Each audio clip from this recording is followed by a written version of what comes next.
Hello mga ka-thrifty! Another craft using cardboard. Gagawa tayo ng basket tray at ito magsusuka tayo. Kukunin natin yung corrugated part ng box. At ito ang gagamitin natin sa ating craft. Ito ay bali 1 inch by 1 inch. Sundin lang natin yung ruler. Gagawa tayo nito ng marami. Tulad nito.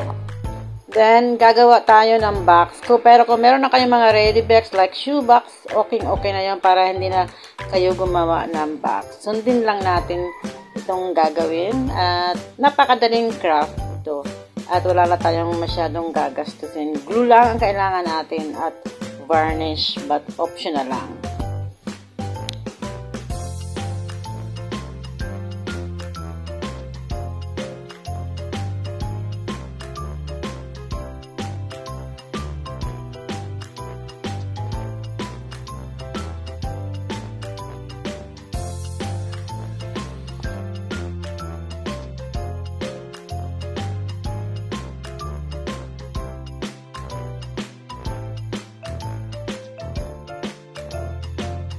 Then, once na natapos na natin yung box, idikit natin dito sa side. Itong mga ginupit natin, ito ay 1 by 1 yung size nito. At idikit lang natin alternate.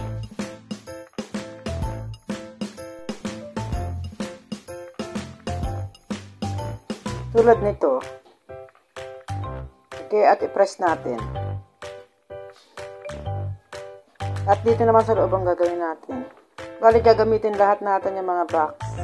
Yung mga part ng box, yung inside and outside at saka yung corrugated part, yung gitna.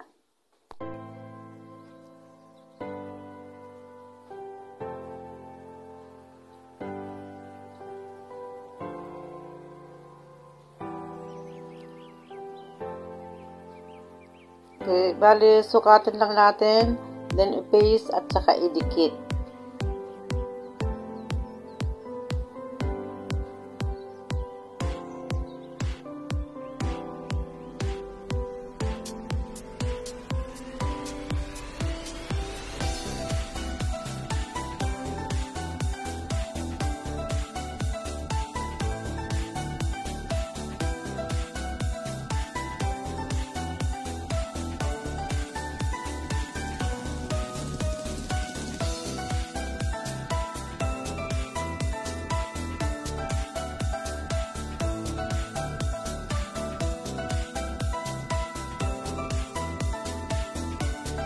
Once na nadikit na natin, pahiran natin ng paste yung mga sides, kasi para yung fiber ng box ay maalis o dumikit.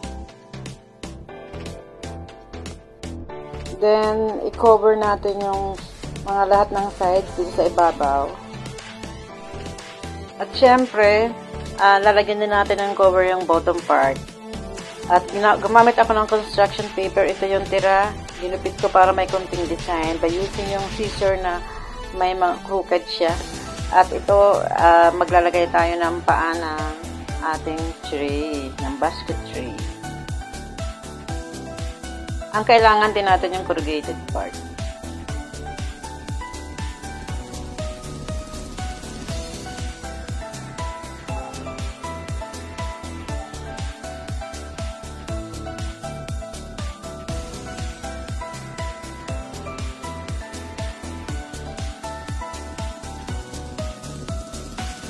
Okay, idikit na natin yung mga paa niya. At ito, tapos na.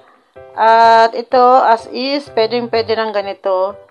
Pero mas maganda kung may varnish kasi para mas shiny at mas matibay yung ating craft.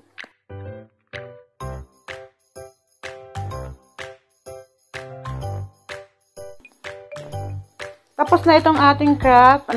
Natuyo na yung varnish pero yung amoy andyan pa.